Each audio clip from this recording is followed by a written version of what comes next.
জয় রাম, জয় গোবিন্দ। দয়াল গুরুর চরণ কমলে রইল শতকোটি প্রণাম। প্রণাম রইল প্রিয় ভক্তবৃন্দের প্রতি। সংসার মায়াময়। সংসারের সকল রকম গঞ্জনা সহ্য করিয়া ভাগ্য অনুসারে আয় ব্যয় স্থিতি করিয়া যায়। ইহাই পুরুষাকার। দুঃখ হইবে বলিয়াই যে কর্ম ত্যাগ করিবে, সুখ হইবে বলিয়াই যে কর্ম করিবে, কি করিবে না, ইহা নয়। পিতামাতা, ভাই ভগ্নী, খুড়া জেঠা, মাসি পিসি, বাড়িঘর, গ্রামবাসী, দেশবাসী, আত্মীয়, বন্ধুবান্ধব, শত্রু মিত্র, সৎ অসৎ সঙ্গ সকল ঋণগত কর্মফল, ইহা সকলই ভাগ্যক্রমে প্রাপ্ত হয়। ইহাদের মধ্যে কাহারও কোনো দোষ নাই। ভাগ্যবশত ফলাফল ভালো মন্দ ব্যবস্থা যা থাকে, ইহাই ঋণবদ্ধ। এই সকল গঞ্জনা যথাশক্তি সহ্য করিবে। যাহার যে প্রাপ্ত অংশ আছে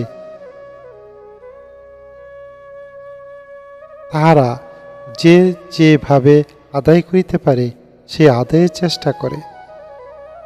ইহাদিগকে ফাঁকি দিয়া বনে গিয়া কি ফল হইবে, কিংবা দেহ ছাড়িলেই বা কি হইবে? এদের ঋণ তো সুদ হইবে না, দফে দফে চিরজন্মই ভোগ করিতে হইবে।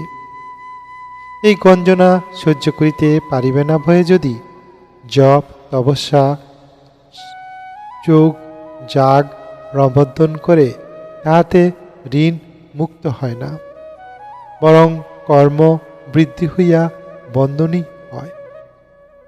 অতএব ভাগ্যচক্রের অধীন হইয়া দিবানিশি কালোচিত প্রয়োজনীয় সংসারের আয় ব্যয় যথাসাধ্যভাবে করিতে চেষ্টা করিতে ত্রুটি না করিয়া, ফল অফলের লক্ষ্য না করিয়া কর্ম করিতে থাকিবে।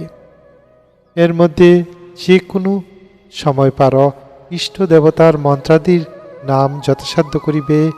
ইহাতে ভজন সাধন সিদ্ধ হইয়া নিত্য মুক্ত হয়। এই যে ব্যাগ সহ্য করিতে চেষ্টা করা, ইয়াকে নিত্য তপস্যা বলে। এইভাবে নিরপেক্ষতা করিয়া দেহ ত্যাগ করে। ইহাই সাধু সন্ন্যাসী ত্যাগী বলিয়া শাস্ত্রকারেরা বলিয়াছেন। সর্বশক্তিমান ভগবান সকলেই সহ্য করিতে পারেন বলিয়া এবং কাহাকেও কোনরূপ উপেক্ষা করেন না, বিরক্ত হন না বলিয়া লোকে ভগবান বলে। তাহার ভক্তও তাহার কাছ হইতে শক্তি আহরণ এইভাবে করে। পক্ষ গেলে ভূতদন্দন, মায়ার বিপর্যয়ে তরঙ্গ পড়িলে লাঞ্ছনা পাইয়া ভাগ্যক্রমে সুখ দুঃখাদি শুভ অশুভ ভোগ করে, ভগবত প্রাপ্ত হয় না। জয় রাম, জয় গোবিন্দ। বেদবাণী প্রথম খণ্ডের পত্রাংশ সংখ্যা 102 সমাপ্ত করিলাম। জয় রাম, জয় গোবিন্দ। ভুল ত্রুটি মার্জনা করিবেন। গুরুর আশীর্বাদ সবার উপর বর্ষিত হোক। গুরুর আশীর্বাদে জগৎ আলোকিত হোক। গুরু মহিমা জগৎব্যাপী প্রচার হোক। জয় রাম, জয় গোবিন্দ। সবাই ভালো থাকবেন। ধন্যবাদ সবাইকে গুরুর কথা শোনার জন্য। জয় রাম, জয় গোবিন্দ। আমি সুব্রত মজুমদার, শ্রী ঠাকুর চরণাশ্রিত, আগরতলা। জয় রাম, জয় গোবিন্দ। ধন্যবাদ সবাইকে।